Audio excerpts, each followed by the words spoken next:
Hello, আসসালামু আলাইকুম সবাইকে ঈদের শুভেচ্ছা। আজকের ভিডিওতে আমি দেখাবো আমি আমার বাচ্চা পাখিদেরকে দিনে কতবার খাওয়াই এবং সিরিঞ্জ দিয়ে কিভাবে খাওয়াই।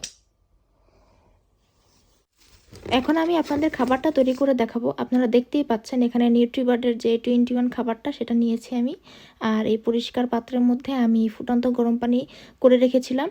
আপনাদের সুবিধার্থে আপনারা একটা পাত্রে পানি ফুটিয়ে রেখে একটা বোতলে রেখে দিবেন, যাতে বারবার পানি ফুটাতে না হয়। আর এরকম 10 ml সাইজের একটা সিরিঞ্জ নিয়ে নেবেন, যাতে বারবার ওকে খাওয়ানো না লাগে, একবারেই আপনি ওকে খাওয়াতে পারবেন। তো অতটুক পাত্রে আমি প্রায় অর্ধেক ফুটন্ত পানি নিয়ে নিয়েছি, একটু ঠান্ডা করে নিয়েছি। বেশি গরম পানি দিতে যাবেন না, হালকা কুসুম গরম পানি, এবং তার মধ্যে আমি প্রায় 2 চামচের মতো খাবার নিয়ে নিলাম এবং এই চামচটি দিয়েই আমি ঠিক মতো করে এটা গলিয়ে নিব।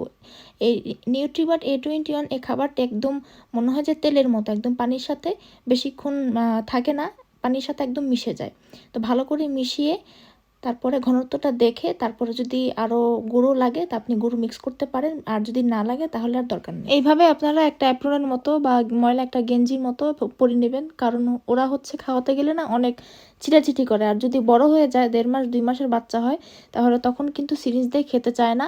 অল্প একটু খেলেই বা অল্প একটু পেট ভরে গেলেই অনেক ছিটাছিটি করে। তো এটা যাতে না হয় এর জন্য একটা অ্যাপ্রনের মতো পরে নেবেন। আমার হাজবেন্ড বাতাস বের করে নিচ্ছে, কারণ বাতাস সহ যদি সিরিঞ্জ আপনি ওর মুখে দেন তাহলে কিন্তু পাখি হঠাৎ স্ট্রোক করে মারা যেতে পারে। তো এটা চেষ্টা করবেন বাতাসটা বের করে তারপরে ওকে খাবারটা দিতে। ওকে বেশি জোর করবেন না, খুব আলতো করে ধরে মুখটা আগে আঙ্গুল দিয়ে ফাঁক করে তারপরে সিরিঞ্জটা ঢুকাবেন। আর সিরিঞ্জ দিয়ে গুতুগুতি করতে যাবেন না, তাহলে কিন্তু আপনাকে বিশ্বাস করবেন না, ট্রাস্ট হারিয়ে ফেলবেন, আপনার পাখি আপনার পোষ মানবে না। তো ওকে আমি ছোটবেলা থেকেই নিউট্রিবার্ড A21 দিয়েছি। ওর পাখা, ওর লেজ, পা সব কিছুই অনেক বড় হয়েছে, পশম কিন্তু গা উঠে ভরে গেছে।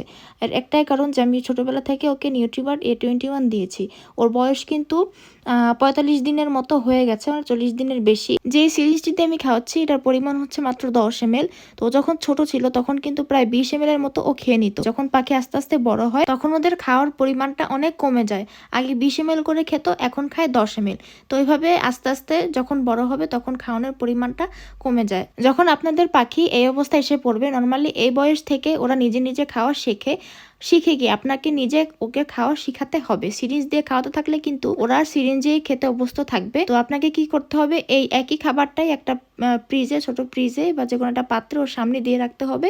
ও নিজের খিদা লাগলে ওর নিজের ইচ্ছা মতো যতটুকু ওর শরীরে লাগে প্রয়োজন হয় ও নিজের ইচ্ছা মতো খেয়ে নেবে, আপনাকে খাওয়াতে হবে না। আপনি চাইলে এখন থেকে ওর সামনে ফেলন ডাল সারা রাত ভিজিয়ে রেখে ওর সামনে দিয়ে রাখতে পারেন। যে কোনো ধরনের সবজি যেভাবে আমি বলেছি সিদ্ধ করে লবণ দিয়ে সামনে দিয়ে রাখতে পারেন, আস্তে আস্তে ও খাওয়া শিখে নেবে। তার মানে এই নয় যে আমি আপনাকে বললাম A21 খাবারটা বন্ধ করে দিতে। আপনাকে এই খাবারটি ততদিন চালিয়ে যেতে হবে যতদিন না ও পর্যন্ত সলিড খাবারে অভ্যস্ত না হয়ে যায়। যখন ও সলিড খাবারগুলো নিজে নিজে খেতে পারবে, একদম সামনে দিলে ও খেতে পারবে, তখন আপনার A21 খাবারটা দেওয়া লাগবে না। অনেকে এখন জিজ্ঞেস করছেন যে A21 খাবারটা আমি 6 মাস পর্যন্ত দিতে পারবো কিনা। পাখি কিন্তু সবসময় বাচ্চাদের খাবার খায় না। তো 3 মাস থেকেই দেখা যায় যে অ্যাডাল্ট ফুডে অভ্যস্ত হয়ে যায়। তো আপনার পাখি যদি অ্যাডাল্ট ফুড না অভ্যস্ত না হয় তখন আপনি খাবারটা দিতে পারবেন, কিন্তু নর্মালি 2 মাস থেকে খাবারটা আপনাকে চেষ্টা করতে হবে অ্যাডাল্ট ফুডের দিকে নিয়ে যাওয়া। ওই সামনে সবজি টবজি দিয়ে রাখবেন, না হলে কিন্তু ও সবসময় বাচ্চাদের খাবার খেতে থাকবে। তো দেখুন আপনারা, ওকে একবার খাওয়ানোর পরে 10 ml খাওয়ানোর পরে পেটটা মোটামুটি ভরেছে, তখন বড় হয়ে গেছে। তো এই খাবারটাই 3-4 ঘন্টা ওর থাকবে। এখন আমি আমার ছোট ফিমেল বাচ্চাটাকে খাওয়াবো। তো আমি যেমনটি বলেছিলাম বড় পাখিটার ক্ষেত্রে যে বড় হলে খাবার কমে যায় আর ছোট পাখিরা একটু বেশিই খায়। দেখুন ওকে খাওয়াতে কোনো কষ্টই হচ্ছে না। এর 2 সিরিঞ্জ যদি আমি ওকে দেই তাও খেয়ে নেবে অনায়াসে, কিন্তু 2 সিরিঞ্জ বললেই তো ওকে দেওয়া যাবে না, পেটের দিকে খেয়াল রেখে তারপরে খাওয়াতে হবে। তো এখন আমি আপনাদেরকে সারাদিনের রুটিনটা আপনাদের সাথে শেয়ার করছি যে আমি কতবার ওদেরকে খাওয়াই। তো সকাল 10টা বাজে আমি ওদেরকে দুজনকে খাওয়াই, একদম পেট ভরে খাওয়াই। এরপরে আবার 2টার সময় একবার খাওয়াই, তারপর 6টা বাজে একবার খাওয়াই, তারপর ঘুমানোর আগে আমরা যখন ঘুমাতে যাই আমরা খাওয়া দাওয়া করে তারপর ওদেরকে 10টার সময় বা 10:30টার সময় খাইয়ে একদম ঘুম পাড়িয়ে দেই। রোজার মাসে আমরা সেহরির সময়টা ওই একবার ভোর রাত্রেবেলা ওদের খাইয়েছি, তো এই নিয়ে 5বার। তো এখন যেহেতু রোজা শেষ, তো আপনারা কি করবেন, ওদের 4বার বা 5বার এটা ম্যাটার না, ওদের পেটের দিকে খেয়াল রাখবেন যে যখন ওদের খিদা লাগবে তখন একটু দিনের বেলা চেষ্টা করবেন বেশি খাওয়াতে। যেমন সকালবেলা উঠেই ওদের কিন্তু অনেক ক্ষুধা লাগে, তখন চেষ্টা করবেন পেট ভরে খাওয়াতে।